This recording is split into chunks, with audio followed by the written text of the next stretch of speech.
Your question is match list 1 and list 2 and select the correct answer from the codes given below. Indian Arms Act 1878, Royal Title Act 1876, Indian High Courts Act 1861 and Indian Divorce Act 1869. Your question is consider the following statements. 1. The Parliament Prevention of Disqualification Act 1959 exempts several posts from disqualification on the grounds of office of profit. 2. The above mentioned act was amended 5 times.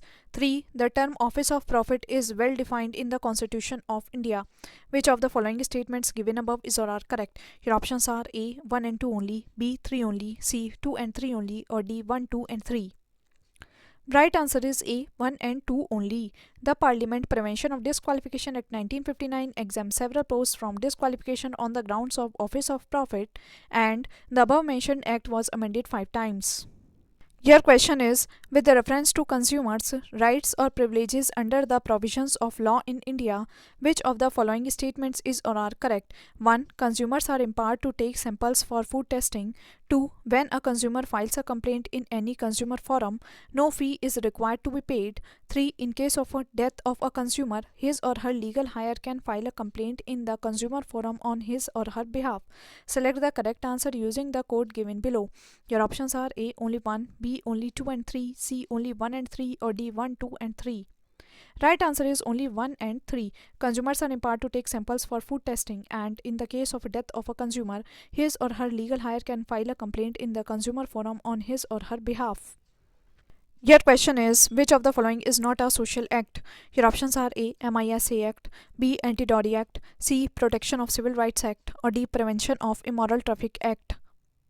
Right answer is A. MISA Act. Your question is when was the Criminal Tribes Act enacted for the first time? Your options are A. 1952, B. 1924, C. 1871, or D. 1911. Right answer is C. 1871. Your question is the Scheduled Castes and Scheduled Tribes Prevention of Atrocities Act 1989 came into force on.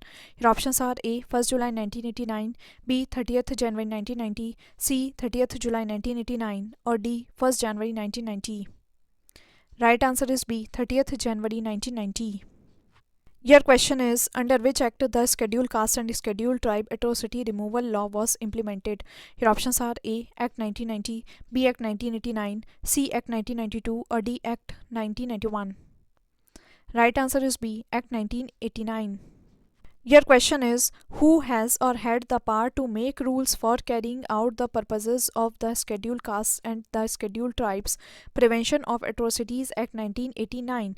Your options are A. The state government, B. The central government, C. Both A and B, or D. The Supreme Court. Right answer is B. The central government. Your question is offence committed by any public servant under section 3 of the SC and ST Prevention of Atrocities Act 1989 provides for minimum punishment of. Your options are A. 3 months, B. 6 months, C. 1 year, or D. None of the above. Right answer is C. 1 year. Your question is an appeal under Scheduled Castes and Scheduled Tribes Prevention of Atrocities Act 1989 shall lie from any judgment, sentence, or order to the High Court. Your options are A. Only on facts, B. Only on law, C. Both on facts and law, or D. None of the above. Right answer is C. Both on facts and law.